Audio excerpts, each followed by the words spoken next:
शेतकरी मित्रांनो नमस्कार। हे आहे भुईमुग।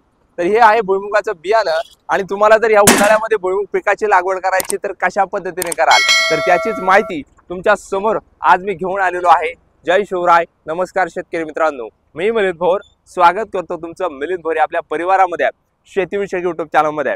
शेतकरी मित्रांनो, या उन्हाळ्यामध्ये भरपूर साऱ्या शेतकऱ्यांकडे पाण्याची थोडी टंचाई असते। मग या कमी पाण्यामध्ये कशा पद्धतीने एखाद्या पिकाचं भरघोस उत्पादन काढता येईल तर मी भुईमुग पीक तुमच्या समोर घेऊन आलेलो आहे, जी मी माझ्या स्वतःच्या शेतामध्ये याची आधुनिक पद्धतीमध्ये पेरणी करणार आहे। मग हे बियाणं आहे तरी कोणतं, या भुईमुग पिकाचं एकरी बियाणं लागतं कसं, किती लागतं आणि कशा पद्धतीने नियोजन करायचं, खत व्यवस्थापन असेल याची देखील माहिती तुमच्या समोर सांगतोय।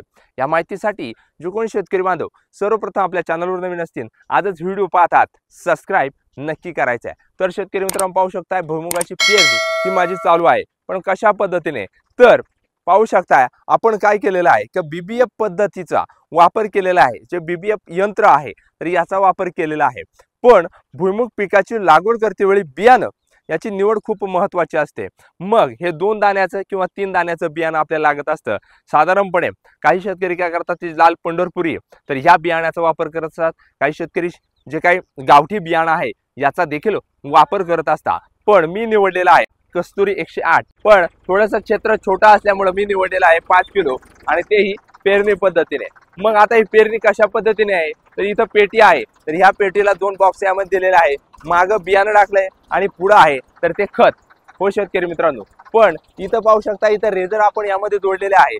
पण आता या रेझरला आपण कशा पद्धतीने नियोजन केलेलं आहे ते तुम्हाला दाखवतो। मागं इतर हे फराड जोडलेलं आहे आपण पाहू शकताय आणि हे फण आहेत, तर पुढचे फण आहेत तर ते खताला आणि मागं हे फराट कशाला लावलेलं आहे तर ज्यावेळेस पेरणी होणार आहे तर आपलं बेड आहे तर हा सपाट होणार आहे आणि 2 खाचा यामध्ये तयार झालेला आपल्याला एकंदरीत दिसून येणार आहे।